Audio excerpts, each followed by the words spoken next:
Good day, everyone. It's a lovely day. It's a beautiful day in Cape Town.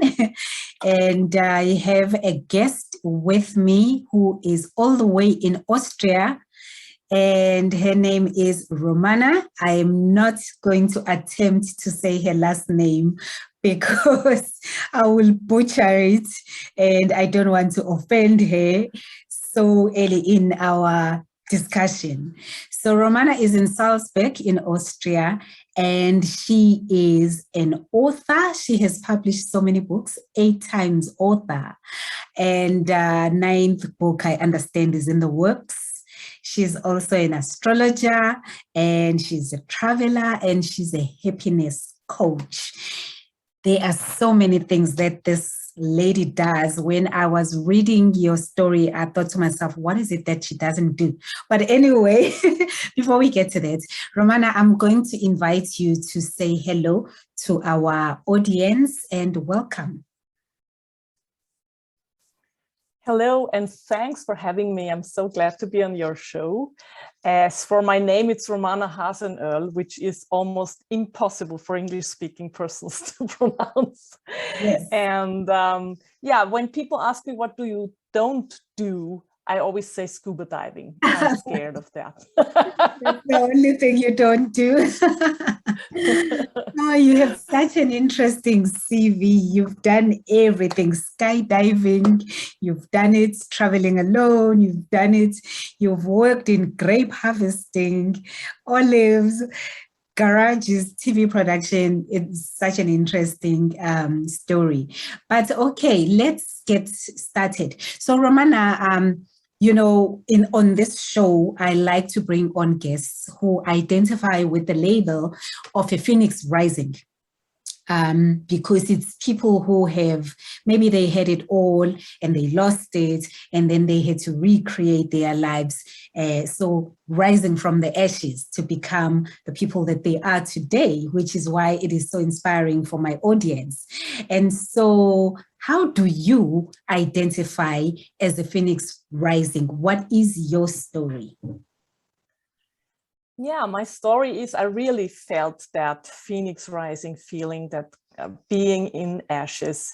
When I was 44, I've been working for the biggest broadcasting company in Austria, TV Productions.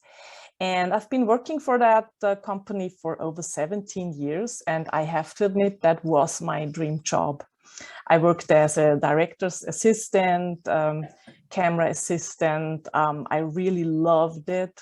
The whole TV work, the TV world was exactly my world. And we got a new boss in 2012 who tried to cut down our income from most of the people in the technical area. And I am a fighter, so I started one of these work fights and I got fired. Oh, wow. So I never expected that, because I had a big discussion with him and I didn't think it was that bad. I just stood up and told the truth. And 2 months later, I had that letter in my box, in my inbox. That was it. And I really was devastated. Because first of all, I couldn't believe it. I really didn't believe it, what I was reading, because I always expected I will grow old in that company, right? And be there until I'm 65 or whatever. And go on retirement. So I first of all was devastated, and then there are some phases of like, you know, of grief. It's like phases of grief. Yeah. So after that devastation moment, I was kind of, oh my God, I'm free now. And I was like 1 month up. And then I realized, of course, I went to look for a new job, and I realized in that business, the TV business, when you're a woman and 44 and a technical person, there is no chance to get another job in Austria. That was not possible at all. Yeah. So I really tried hard for 4 months. And in these 4 months, I really got down to earth, as you say, because in the business, TV business is like, yeah, you always have enough money, you do what you want, you travel, you go shopping, whatever. I have to admit, I was one of those middle-class persons.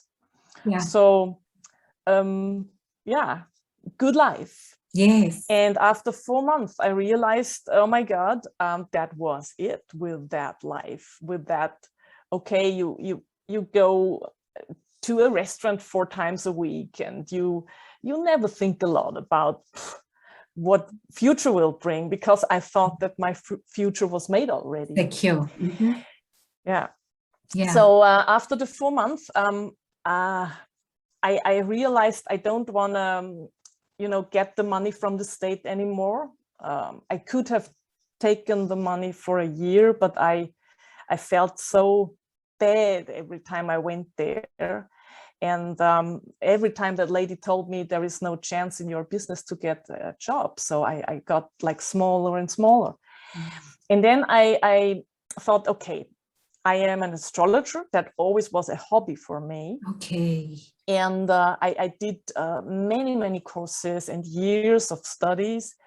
And I thought, okay, now why don't I get self-employed? I found my own company and try my best. Yeah. So that's what I did. And then it really got cruel, because of course I ran out of money. Mm-hmm, mm-hmm. After a year, all my savings were gone.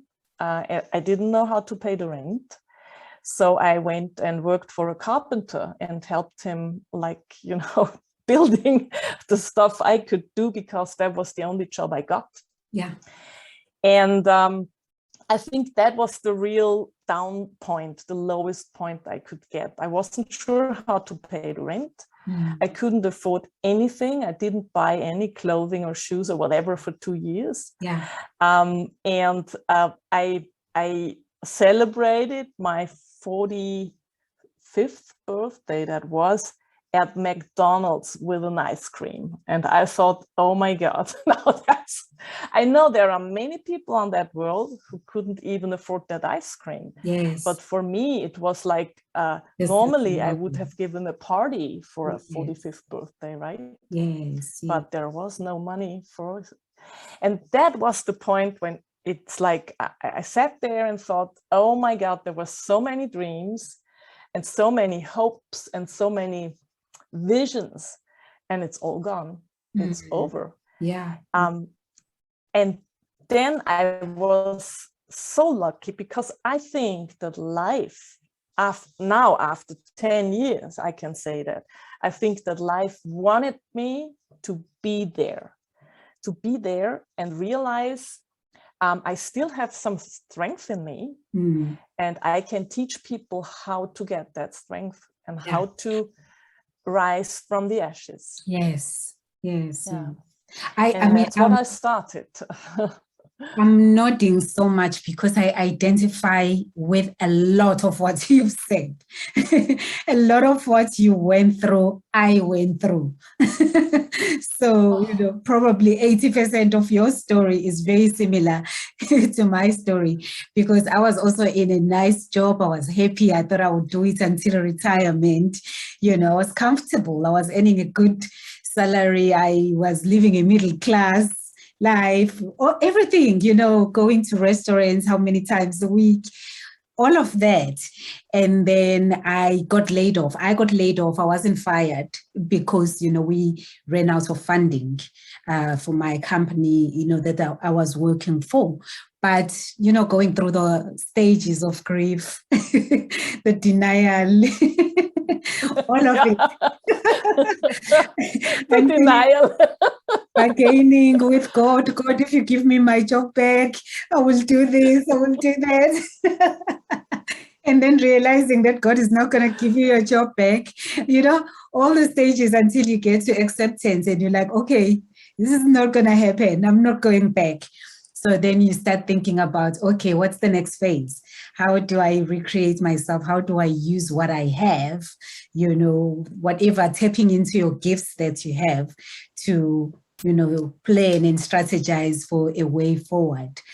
Many people ask me, how did you get back into life that quickly? Yes. And no matter what's happening to you, still smile and still laugh and still try your best. So at the topic of being happy, or how do you lead a happy life, that is a big topic. And last year, when we had the first lockdown here in Austria, we were very strict we had about 6 weeks hard lockdown.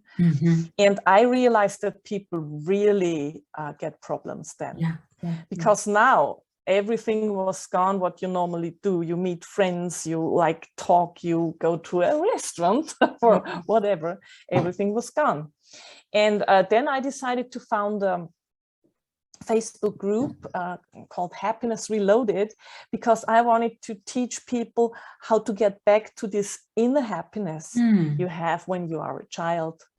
When you are a child, so many tiny things make you happy. Yes. You go outside, you see a butterfly, the sun is shining, and you're like, yay, it's great. And we lose this, right? Yes. Over the years, we lose this. And I wanted to give them tools to get back to that, and to found what I call a happiness mindset, which really carries you over bad times as well. And I was overwhelmed because after 2 months, I had over 400 members, and the group is still growing. So I planned happiness mindset courses. They are free for group members. And they can spend a week with video training and getting tiny, easy, but very good tools for building up a happiness mindset. And as what also was overwhelming for me is that so many people from not only from Austria and Germany got into the group, but from the Philippines, from Great Britain, from Sweden, from Australia, from the US. Wow. So I started doing the courses in English language as well. And all of a sudden, a completely new thing began in my life. So let's talk a bit about astrology. How does astrology fit into all of this? Or even if it doesn't, it's such an interesting topic. And so why did you study astrology? What do you do? What does an astrologer do? Okay. First of all, what I do as an astrologer is I look at the birth chart and answer the question the person wants to know. And these questions, that's a broad range. Many people come because they have problems in their relationships. Right. And they say, I can't fix it anymore. So is it me? Is it him or her? Or so I help them with that topic. Many people come because they say, listen, I have the strong feeling that I'm not on the right place in life. Like what life taught me, luckily, in getting fired, not everyone has that experience. So some of them just say there is a strong feeling, there is something else, I have to do something else, but I don't get the track, I don't get it. So that is a real huge topic which you can work with astrology, because in a birth chart you can very clearly see what this person is meant to do in this life on this earth. Wow. So that's a real huge topic. And even the topic of I mean, not many people, some believe it or some not, in the karma, so that we come again and come again and come again. So for people who believe, oh, I come again, then it's really very clear in a birth chart, what do you have to do in this life? Not meaning doing outside, but inside. What does your soul want to learn in this life before it goes and comes back as another so body? We are talking about karmic lessons. Yes. What karmic lessons you need to learn. And my understanding, which is very limited, is that we have karmic lessons, things that were not resolved in the previous life. and then you have to resolve them in this lifetime? And if they're not, will the lesson come back again? I don't know. Yeah. That, I mean, in the deep Buddhist understanding, it's that your soul comes with new, like, homeworks every time, and they are manageable. And even people who do not think about this, they never think of karma or whatever, even though those people can learn the lesson in just like family situations or in work situations. They don't even know it, that their soul is guiding them. So it's always like, my teacher always says, your soul is not sarcastic.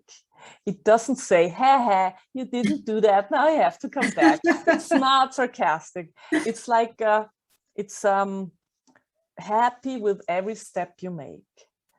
And this is such a very important message I want to give people, that be good to yourself. You are wonderful. You are a wonderful person the way you are. Yeah. That's so important. Yeah. Okay. And is an astrologer different to a psychic, medium, whatever? Yeah, it's more technical, because I'm not a truth reader. You know, I cannot tell you this or that will happen tomorrow. What I can tell you are the energies which are waiting for you.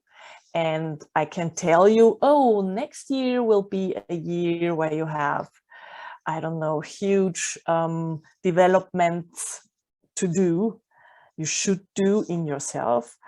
Or is it a year that will be quite easy? That's what I can say. But how the person deals with it, I think that still is a decision. And it's the same decision as if you wake up in the morning, is it a happy day or a real bad day? That's a decision. So scientists say that an emotion is a real true emotion for only 13 seconds. So if you get angry, the emotion like pushes you for 13 seconds. And after that, it's your decision what you do with it. Isn't that amazing? We've never heard that. That is so interesting. You know, one of the things I say on this show is that every time I have a guest, I learn something new. And for me, that has been such a blessing that every time one of my guests will teach me something new. So now I'm learning that an emotion only lasts for 13 seconds. So I suppose then that is why people say before you get angry, count 1, 2, 3, or whatever. Because I mean, by the time you get you get to 3, it's gone. You don't even know why you needed to be angry. Yeah, that's the thing. And what's very important for me is that doesn't mean you're not allowed to have emotions, of course. But after 13 seconds, you can decide, do I have an emotion or does the emotion have me, gets me, right? And that's so much freedom. And power. Freedom, yeah. It's also power, you know, it makes it true when they say it's not about what happens to you, it's about how you react to it, which again, if we take it back to you and I losing our jobs, it's not so much the, you know, the event of losing your job that defines you. It's more about what you do with it going forward. So do you lie on your bed crying for 2 years, 3 years and saying me oh my, or do you say, okay, or do you say, okay, what do we do going forward? And, you know, the happiness mindset kicks in. So deciding that I'm going to be happy, whatever happens to me. And that's something that I think is very powerful, something that no one can take away from you. you know. So that's why I say, for me, it's having that power, you know, in your hands. And now let's talk about travel. You are quite a big traveler. I mean, I've seen on your website, you've visited so many countries and all of that. I'm a big fan of traveling myself. I've traveled a bit. I've been lucky or blessed to have experienced, you know, traveling to other countries outside of even this continent. So I'm a big fan of traveling, and I believe that it truly opens your eyes. And I always say, even if you don't learn anything much in the country that you visit, you still learn to appreciate your own country, right? Because after spending a certain amount of time, you're like, oh, I want to go home. I used to say that when I'm traveling, like, I want to go home where things make sense. Because things make sense to me when I'm at home. Whether that means, you know, driving on the right side of the road and other people drive on the wrong side. Whatever that means.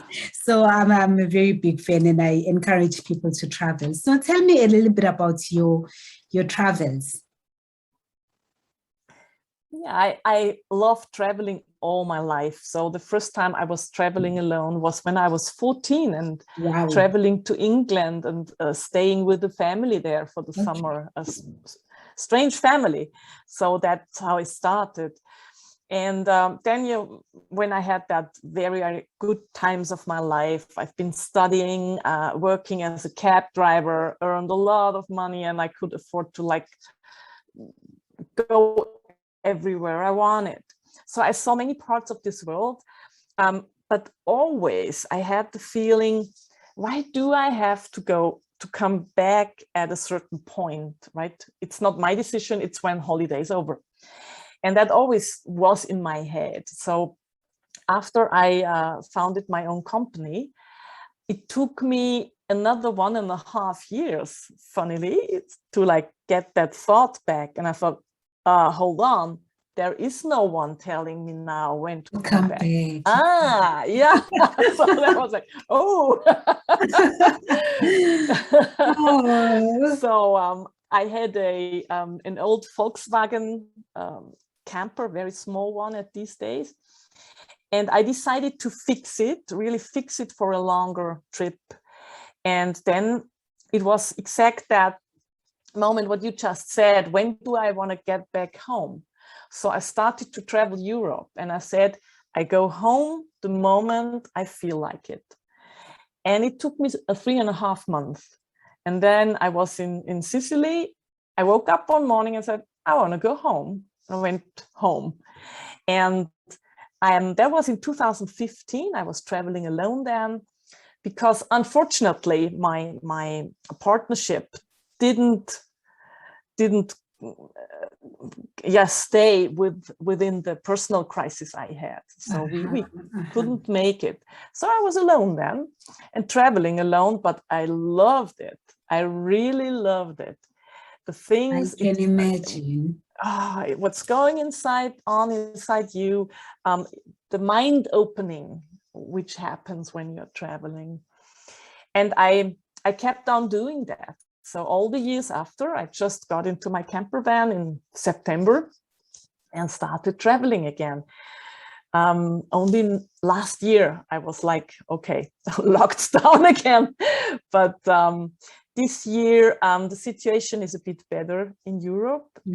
So on Wednesday, I will start and travel to Croatia and have a look and stay a while. So wow. And you guys are lucky in Europe because you have so many countries around you, and it's easy to travel to another country and come back home, and then pick another country and come back home.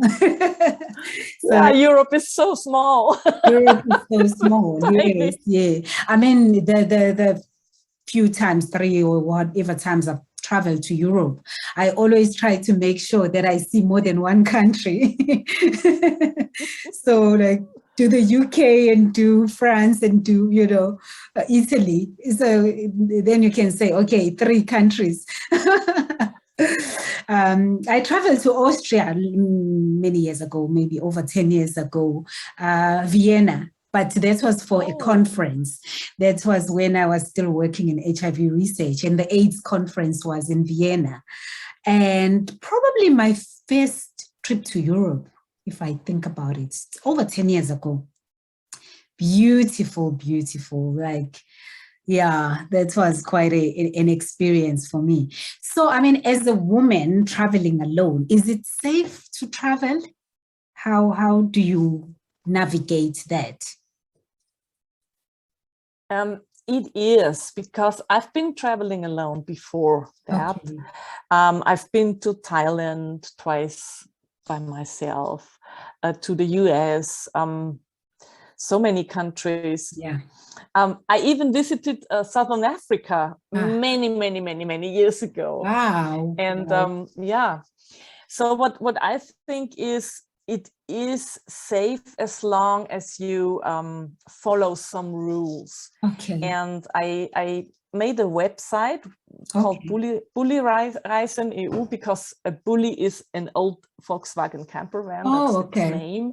Okay. And and on this blog, I tell about what you have to think of. Okay. For example, if you are traveling alone as a woman, be aware whom you are telling that you're traveling alone. Right. Sometimes, you know, men, especially in some countries, they think that can't be true. She needs help. She's a woman, right? And they stick at you and they try to tell you something. And that's, I don't think that's dangerous, but it's annoying. So most of the time when I realize that a person asks me several times, are you really traveling alone? I tell them, yeah, at the moment, but my husband will arrive in 2 days, which he never will because I'm not married. But it's just a little trick to make clear, no, I don't need your help as a male. I'm completely fine. So then, I suppose, do you then, since this is a camper van that you are using, I'm assuming that you sleep in it, not in hotels, right? Mm-hmm. Yeah, I always sleep in the camper. Yeah. Really? No, I always stay in the camper, which makes traveling so easy for me because, first of all, it's always like a little miracle. I use less money when I'm traveling comparing to when I'm back home, even though I have to pay my rent. Yeah. I never get it why, but it's happening. And the other part is I have a fully equipped office in my camper because, of course, I have to work. I cannot get off work for 4 months. That's not possible. But I have a fully equipped office there and my bed, and I have one of these little soldiers who like takes care of me. What's his name? Is it a boy? It's a girl. But yeah, that's it's feeling good when you know that in the middle of the night something's happening. Of course, the dog wakes up and barks loud. Yeah. So that's a good feeling. And what you are saying, you'd be scared, of course. The first 4 years, that was 15, 16, 17, 18. The first 3 trips, I stayed on campgrounds only. So I really was scared to stop somewhere. And in 2018, I got to Scotland for 3 months, which was amazing. And in Scotland, it's first of all allowed to park wherever you want. Oh, really? With your camper. Yes. Because in most European countries, it's not allowed. And then I don't want to do it. Yeah? But in Scotland, it's allowed. And first of all, I thought, oh my God, should I do that? Just like stop on some wonderful lake and be there alone completely. And then I did it once and I really got kind of hooked. I love it. Now I love it. Wow. To just stop somewhere. Yeah. And enjoy. And sometimes the situation happens that I feel a bit scared or so.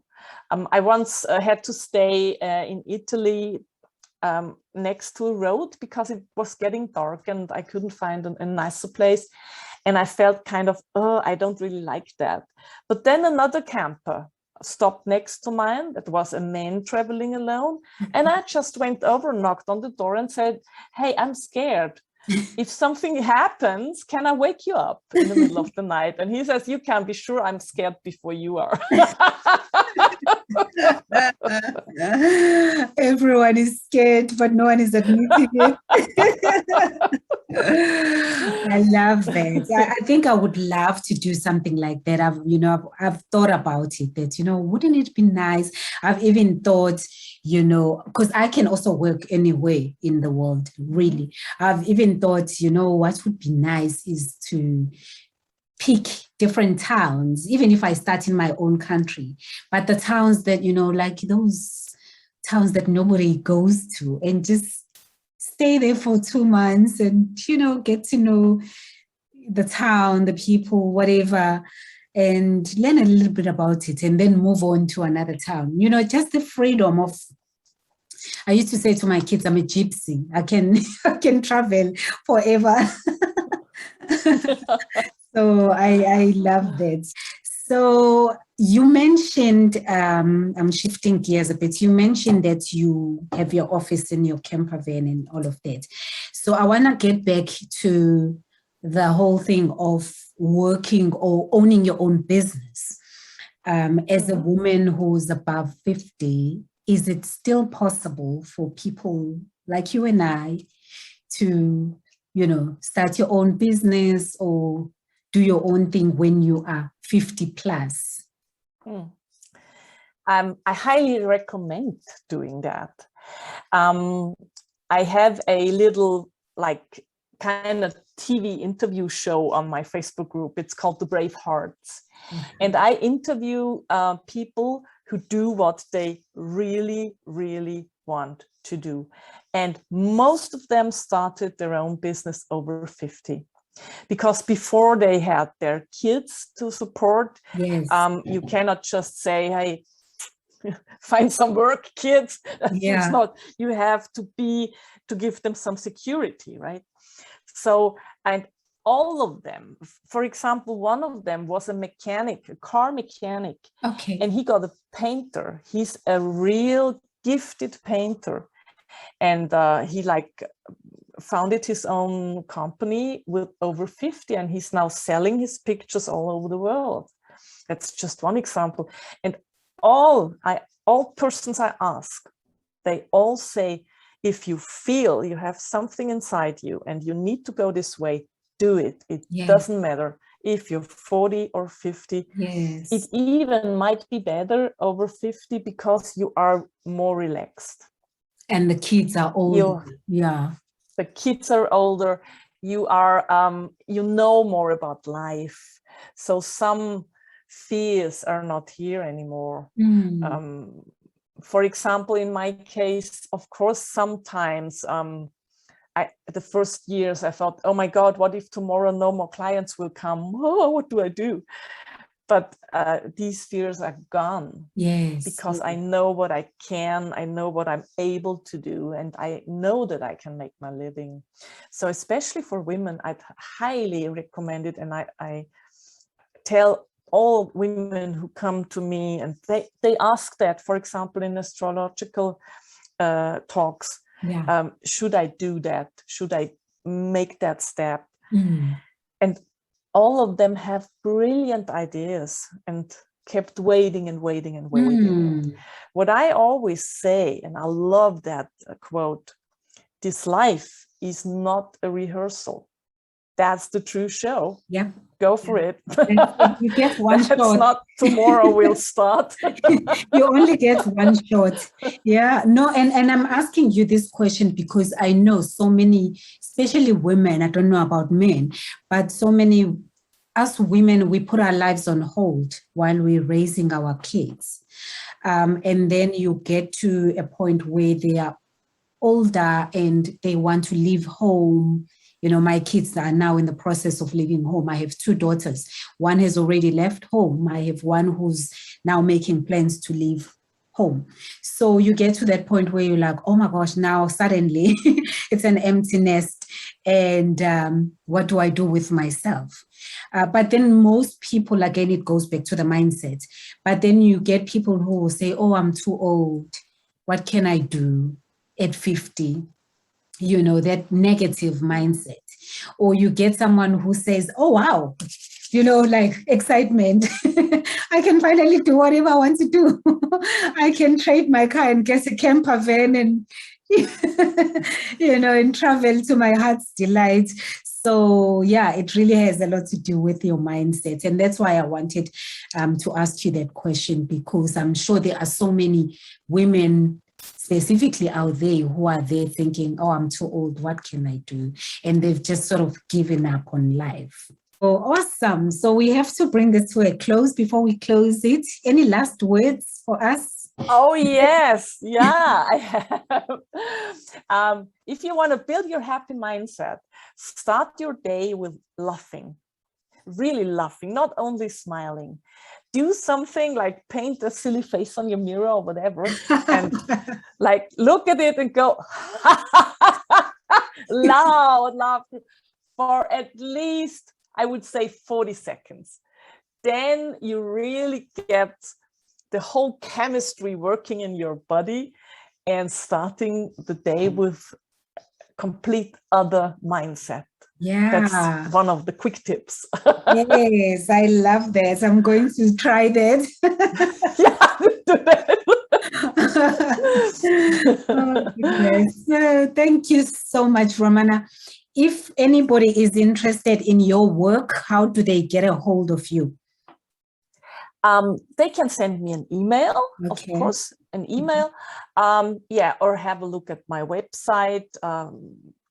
For example, the astrology website, or the Facebook group, of course. So via the Facebook group, Happiness Reloaded, everybody can get in touch with me. Okay. Just write a comment, and then we are in touch.